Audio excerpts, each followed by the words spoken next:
Hello everyone, Edain here, and welcome back to the Edain Mod. Today we're doing a ranking video, but not in the typical fashion. Instead of having like 20 or 30 things to rank all at once, we've got only 4 things.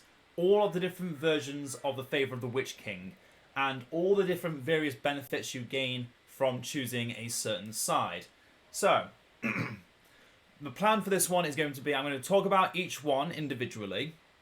And then at the end, I'm going to give my rankings and then any other opinions about them. Just so everyone knows in general what I think about each of them, how I would probably play with each of them, and possibly even in ways to improve on some of them in the future to make them all feel more balanced. Because at the moment, there's one in particular, which if you've seen my my poll that I set up earlier in the week, you'll see straight away one of them is a lot higher than all the rest. Okay, so the first favour I've chosen is the Men of Condor. And from the get-go, when you use the favour power, the Witch King gains Honour Hour of Blades. The presence of the Witch King makes every man fight for himself and forget any thought of camaraderie. Enemy units all over the map lose all leadership for 30 seconds and gain experience 50% slower. You may not understand from just reading that how impactful that is. You're getting a freezing rain on your strongest hero, and then you're also getting a massive experience debuff, permanently weakening any unit that attempts to do anything in that time. And think about it, most of our faction hasn't actually got any leadership effects. So even if this was to say all units, not just enemy units, it still wouldn't affect us very much. But against a faction like Condor, Arnor, even against Isengard with when you think about Lurtz and Ugluk, all that extra damage and armor that you would gain from your heroes existing or from anything existing that gives a buff of some kind, like a heroic statue, just gone in an instant. For 30 seconds, that bonus is gone, and it's all just down to raw stats, which a lot of the time, the Men of Condor are going to actually win. That is how powerful they are. Now, once you get the middle tier power, Might of the Iron Crown, you then get a extra bonus for the Men of Condor whenever you go near a settlement. We'll go over that settlement this settlement in particular in a second, but you get this ability called the Lands of Angmar. So whenever a settlement is built, units from Condor, so in particular the 4 units of Condor, which also I believe includes a Shadow Guard, have yet to test that, but in time, always in time. So it says all units for 30 seconds, Men of Condor will slowly regenerate in the area of the settlement, so you can just constantly keep conquering land over and over again with taking minimal to 0 casualties. And then when you get the One Ring, you get another effect, which is you can now build the Ore Mine, which then reduces the cost for Men of Condor up to 30%, which is ridiculously good. Considering that Monomarth also has an ability that says Dunedain costs less, but by the way it is written, I'm fairly certain these 2 abilities will stack. Again, unable to test it, didn't get Monomarth to level 7 during this, but when I get the chance, I will try and show it off in a normal skirmish video. Oh, and also, any enemy units near a settlement just deal less damage. It's a permanent ban of protection, except it's on damage instead of armor, which I think is better overall anyway. And you also get this beautiful settlement, which is always level 3 when you get the ring. It doesn't matter if you've got... you see here, we've only got 1 tier of Settlers tools. This building is just straight away level 3. So overall, lots of really good benefits. The Witch King gets a really good ability that can be used quite often. You get a strong regeneration effect for your best units. So in the late game, if you're still just trying to take over the map because you decide to go a bit more turtley, like I normally do, then you're just going to get rewarded even more for it. And then when you get the One Ring, you just get even more value from decreasing the cost of your Men of Condor. It's just all good. Everything about this is good, and I love this. This is the one I showed in my recent Angmar video, and it will probably be the one I use a lot of in the future. And also for anyone that's actually seen the poll, already, you'll notice that the Men of Cardoon got about a 60% vote compared to everyone else. So yeah, this is definitely the one that feels the most preferred, just because of how much value it gives. It's all positive and it's always going to be good. Next on the list are the Thralls, which I should have actually mentioned with the Men of Cardoon. You activate the ability on all the King's Men, and with the Witch King's choice for the Thralls, you have to use it either on a human village or an orc camp. Oh, and also the Black Guard have a buff that gives them extra 20% damage when you go Men of Cardoon. Okay, back to this. So the Witch King gets a new ability for the Iron Crown. He deals damage in a larger area for 13 seconds and regenerates health with each hit, but also hits allied units. Not available while using Life Drinker Blade, which you can see here we don't have because we've technically got the ring. Not technically, because we have the ring, the power it no longer exists for Life Drinking Blade. But anyway, back to the main thing. When you get the middle tier power, you get to build the Iron Fist Thrall House, which is a very simple building, but it allows you to summon Huldar and all the Thrall Masters you could desire. And then when you get the One Ring, you can then recruit the Rudauer Bone Crushers, which if you don't know, is Huldar's unique unit here at level 7. So you get a level 7 unit. Think of it that way. You get a unit that is classified as an elite unit, so about the same strength as the Men of Cardoon. And all you need to do is to have the Witch King and tier 4 middle tier power to do it, which costs 5 power points. So it is a bit of a high restriction to get this, because also if you have the One Ring, you don't actually get the Bone Crushers yet. You just got to wait until you get the middle tier power, and then you can get the Vassal House. So this one in general is good. Oh, and also, let's not forget, the Shadow Guard, they gain armor when near Thrall Masters. You can see they've got that little aura around them just for standing next to some of the Thrall Masters here, which I think is quite nice. These units are definitely not the tankiest. They're tough, but they're not the tankiest, and they definitely benefit from having a bit more of that when they're reducing their damage to heal everyone around them. So they become a very talented support unit in that regard. But also the Witch King can solo an entire army of spam orcs or goblins if he wanted to, thanks to For the Iron Crown. Things like monsters and heroes were still very easily taken down. But against large hordes of basic units, you definitely want to keep the Witch King away, because that healing and damage is terrifying. And then also, of course, the Vassal House, you can have 3 of these out. They can be spawned anywhere on the map because they are classed as a power from the power tree, so it doesn't have a distinct limit on where it can be placed, other than obviously space. But other than that, yep, it can be placed anywhere, and just you can recruit more Thrall Masters from it. So you don't even need the Hall of the King's Men forever just to get to this. Now, in my opinion, I think this is strong. This is a very good thing, but it comes to the point when you're probably midway through a game. You're gonna want to start looking at the Men of Cardoon and thinking, should I start getting these now, or could I tilt the knife a little bit and instead get all my heroes first, keep making thralls, get more of them now from this, and if I have the Witch King, then get some Bone Crushers as well if I have found the ring. Because it's a very interesting thing. Your Axe Throwers and your Spearmen are both very good at dealing damage to buildings. Orcs, I'm not going to talk about the Orcs. The Orcs are only worth thinking about if you also have the Blackguard Officers. But if you've done what I've done and have focused on the Might of the Iron Crown power, then this is way out of reach. I feel like if these two powers were swapped, maybe this would feel like more of a achievable goal with the Orcs in particular. But we're still mainly talking about the Hillmen here because they're the ones that I always give the most credit to Thralls, because they are technically the best out of all of them because they cost the most, other than the Wolf Riders. But they're also kind of you have to really, it really depends on your own opinion of each unit in this faction. I personally would not go with this normally, just because by the time I would get the Witch King, and if I was to ever find the ring, I would probably gravitate now towards Men of Cardoon just because I love how they look, I love their style. Nothing against the Hillmen, but it does come to a point when I'm going to be fighting more elite units. I need an elite counterpart. Getting Hillmen that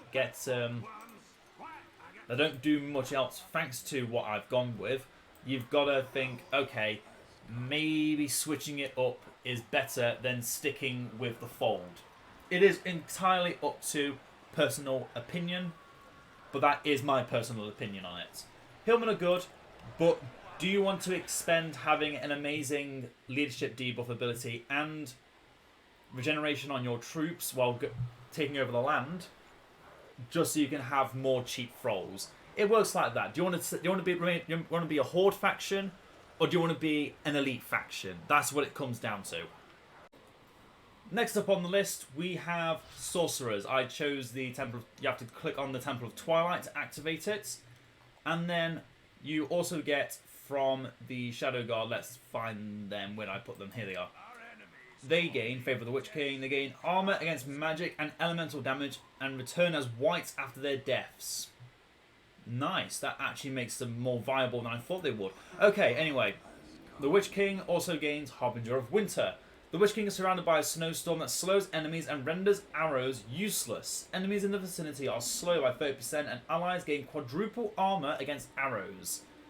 So you may be wondering, what's the main purpose of that? Is it to protect the Sorcerers? No, it's actually to protect Barrow Wights, which are the other half of this particular favour, because Sorcerers can also make Barrow Wights from their Well of Souls power. The Witch King, if he has the One Ring, can summon Wights from Necromancy. And we've just learnt that Barrow Wights can be summoned from the corpses of the Shadow Guards, which is really good. And then also we get from Might of the Iron Crown, Sorcerers and Wights can lead more. Sorcerers can lead more acolytes, and Wights move faster near barrows, which are the this building here. And I'm fairly certain, if you look at Karsh's ability here, it summons a barrow, so that should also work. Another thing, when you get actually, where do you get this from? Oh yeah, that's just what you get for choosing the power.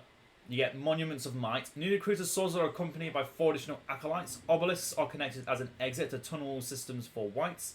And barrows and obelisks provide Wights with 25% speed in a wide radius, and their soul tremor is improved. Which, if we have a look, we can see here the obelisk. I put a Wight into the network. So clicking on here, and the Wight comes out.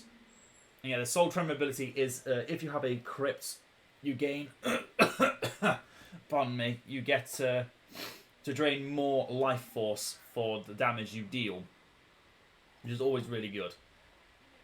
You see here, each of their attacks slows enemies within range by an additional 25%. So it helps enemies, stops enemies from escaping you, and you can just kill them even faster. And I believe that comes from the One Ring. That last bit, I'm fairly certain. So you've got a nice mix of everything. You've got, let's just test this out. So we've got Corpse Ray I'm going to cast right here. Oh, and the number of acolytes that the Sorcerers lead extra is 4. They normally have 7. That unit had 11. We just killed a few. So those acolytes should now come back as Barrow Wights after a few seconds. Should being the main word here. I'm not sure how long it actually takes, but if we just try casting a whole bunch of stuff, cast a bunch of black ice. An important thing to remember about these spells from the acolytes, from the sorcerers, they have no cooldown. All they require is that these acolytes keep them back. Yeah, there you go. There we go. Some spells makes it work, some spells don't. But here we go. You can see right here, the Barrow Wights are spawning. They are not permanent. Same with the Necromancy power, and fairly certain the Shadow Guard, when they die, also won't be permanent.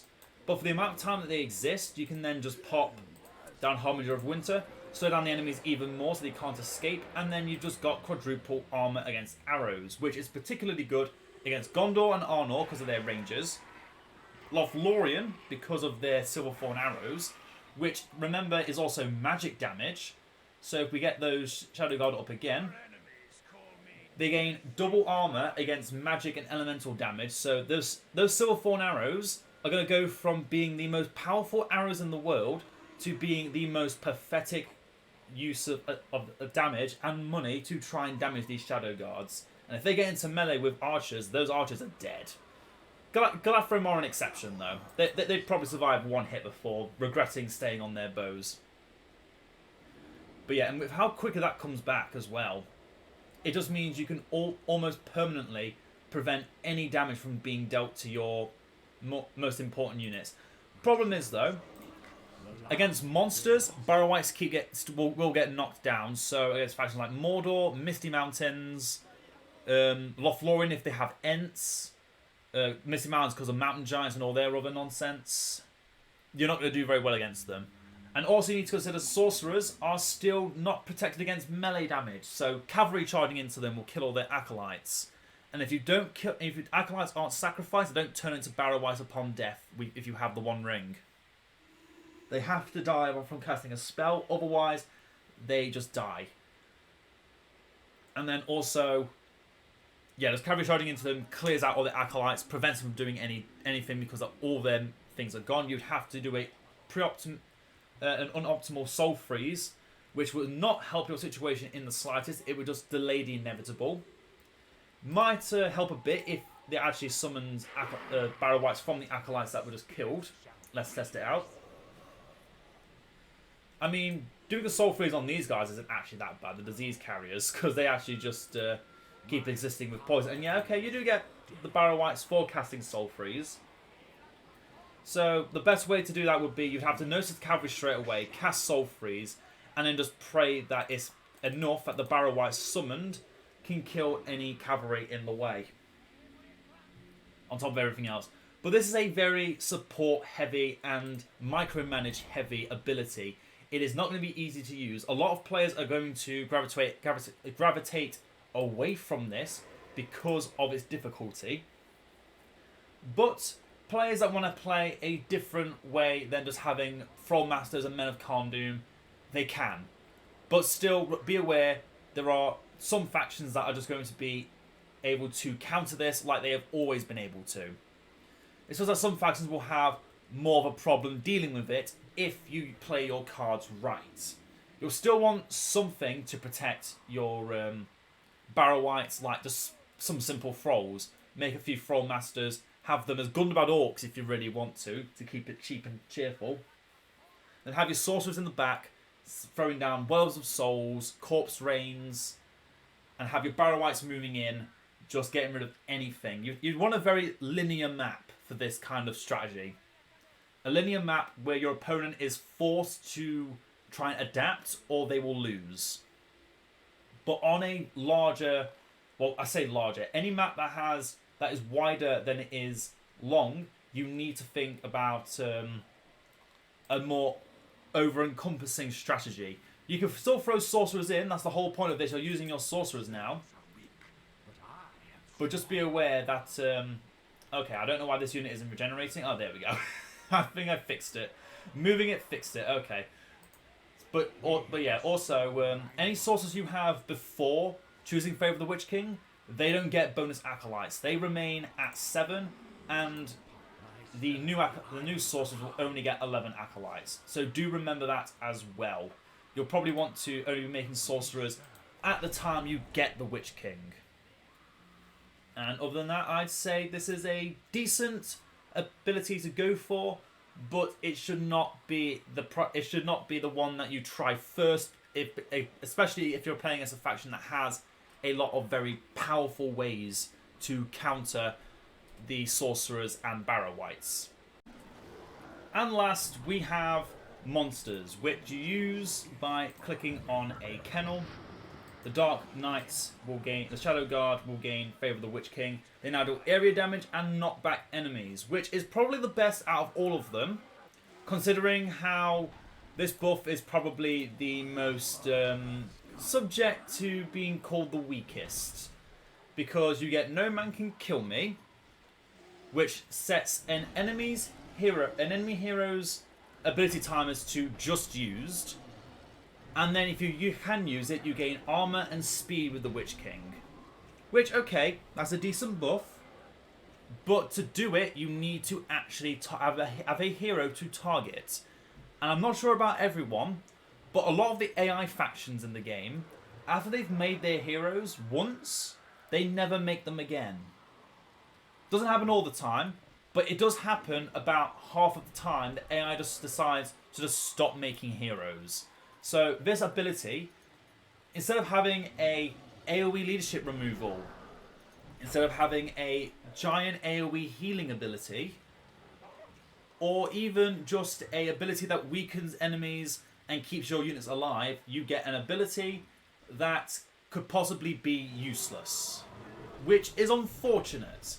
It says it has a short cooldown, so okay, you can probably cast it straight away and then cast it straight away again on another hero, and it'd be like, okay, cool, I'm going to stop all the enemy heroes from doing things.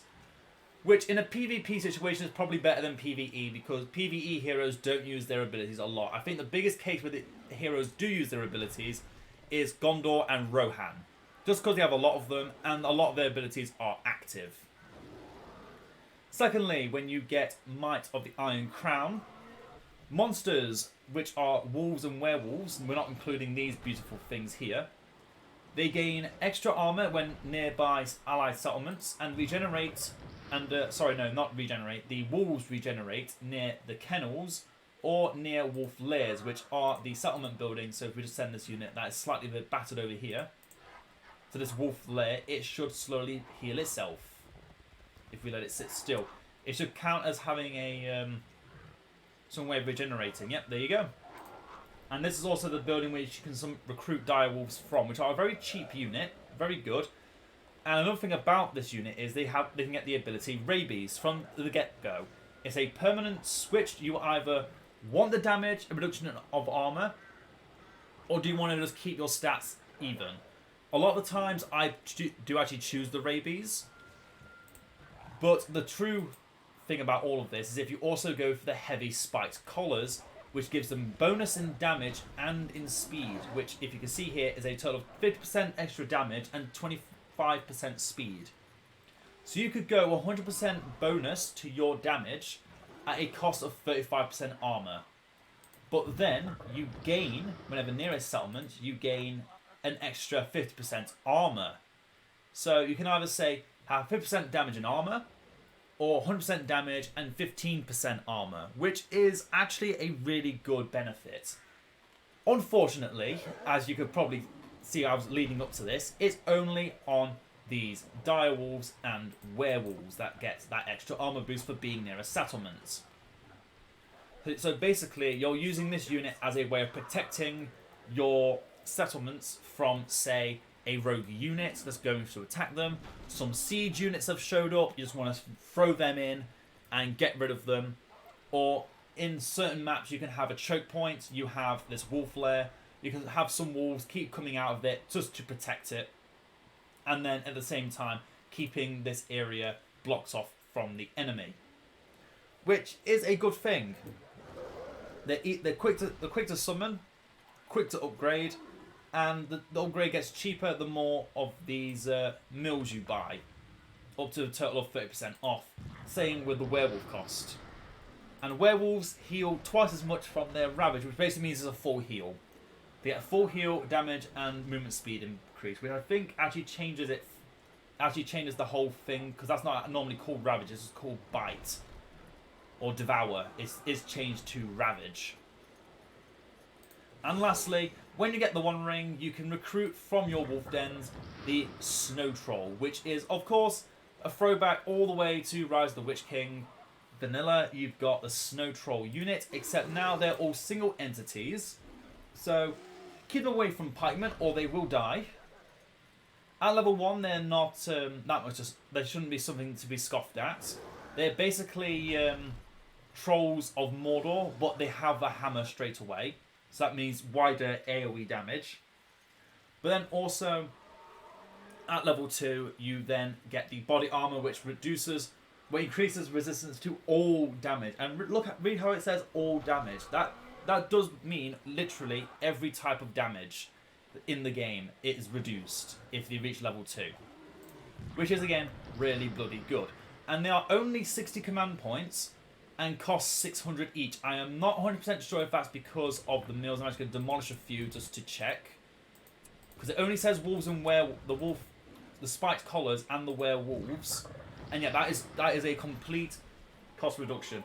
So the biggest benefits from this choice actually go to the Shadow Guards, and if you have the One Ring, you then get this amazing single entity, which does also, by the way, self-heal, regenerate itself at level 2 like most trolls do in the game. However, the main units that should get buffed from this, the wolves and werewolves, it is a decent buff, I'm not going to lie. It is still a good buff if you're needing to protect your base. But it also is tied to a micromanaging unit. This unit is not classed as cavalry. This one technically is, so keep pikes away. But this unit is meant to be your weakest of the weakest units. It's meant to be a fast capping unit that can just go around places and take settlements and outposts that have no protection. Or even against siege, because they are very fast single entities, and a siege unit tries to run away, they're dead. But overall, I think the wolves and the werewolves just didn't get the right end of this ability. And the Witch King in particular gets shafted from the fact that no man can kill me has to be triggered on a hero. It can't just be like a mini AoE around him that knocks back enemies, and then if anyone that gets knocked back... basically, I'm thinking of it like the actual Witch King ability for Mordor, which is a mini AoE, just knocks everyone down. He does more damage for that period. I think if you had that ability as a level 1, it might seem a bit strong, but you'll also need to considering this is a 4,000 resource character, and you have to choose this upgrade. You don't have to go with that one. You can go for the others, and they're just as impactful. But yeah, this one in particular, I'm not saying it's the weakest because of this. It's got a lot of really good things, but it definitely has got the weakest advantages to it. Could do with more. And even though the Shadow Guard, and I imagine also the Shadow Knights also get this buff, it's a really cool buff, but if it requires me to miss out on having a good ability for the Witch King and other abilities for other units in my roster, then I think I have to say I'm going to pass on this one.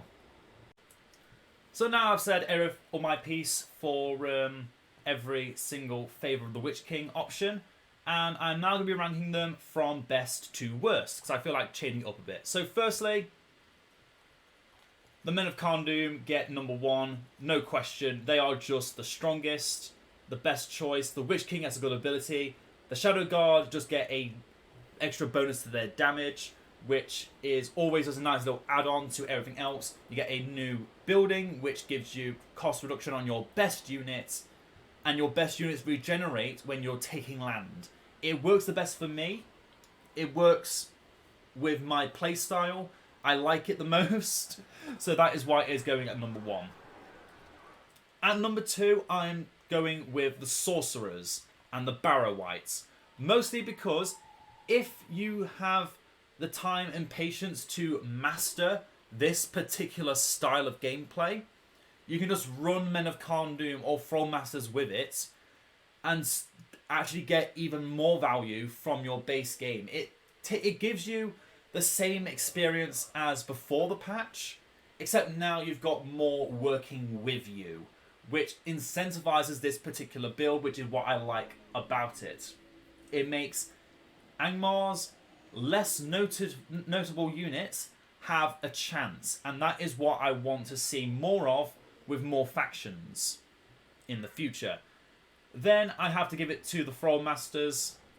It is still a really good power. You do need to consider to yourself, am I buying the Witch King early on to do this, or am I doing this late game and going full Bone Breakers? Because I feel like that is what it's going towards. Going full Bone Breakers, going... keeping some pikemen around for enemy cavalry if they make cavalry. Going for axe throwers if I need to deal with any large clumps of units or buildings. or am I going with the new Gundabad the new Gundabad upgraded Gundabad Orcs from the Thrall Master power? And then also you've got the buildings you can make as well to consider. And then lastly, I'm going with the Beast just because before this, I never played with these units, and unfortunately the buffs you get from these units don't give me enough to want to play with them now either. And that's the main difference between what's happened with the Battle Whites and the Sorcerers compared to the Wolves and Direwolves. They're still on their own separate building, which is not a problem. That is how it's meant to be. But it's the building I personally would never want to make and prioritise. I consider making it as an early alternative to getting cavalry and fast units to deal with siege. I don't think I'd do it for anything else because, unfortunately, the Direwolves, the Gundabad Wolf Riders are both, in my opinion, just weak units. They're not bad units, they're just weak units. And to get a whole building to make weak units is not, in my opinion, worth it when you can be building a resource building or a building to recruit a hero from, which in Angmar, this is the only recruitment building, except for the Dark Iron Forge, that one doesn't count. This is the only research building that doesn't have a hero attached to it. And I think it should stay that way. Don't put Drowlin in there. He's a scout hero for a reason. He needs that base. Anyway, that is my opinion. Men of Cardoon, Sorcerers, Thralls, Beasts. I'm sure a lot of people would feel the same way about all of these. I imagine some would be a bit mixed up. Men of Cardoon, I imagine, are probably on the top of a lot of people's list. At least 60% of the people watching this video are going to say Men of Cardoon are, in their opinion, at the top. So I hope you've all enjoyed this. I hope it's been informative, and I hope anyone that wasn't sure about all the different powers and upgrades now know everything they need to know. And I will see you all in the next one. Farewell.